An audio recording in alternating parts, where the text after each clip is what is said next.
estava servint i recollint els primers plats i me vaig quedar mirant a una taula on uns nens estaven portant una mica mal, deixem-ho així. No ho exageréssim, una miqueta mal. Jo estava tipo, no tinc temps ni la energia en este moment per enfrontar-me a ells, vull acabar això.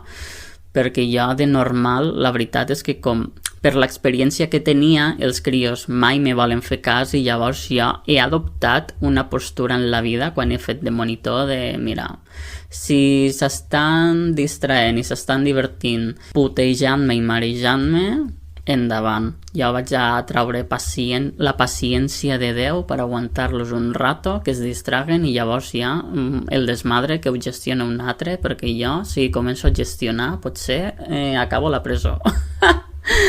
I bueno, doncs mentre jo observava com estaven jugant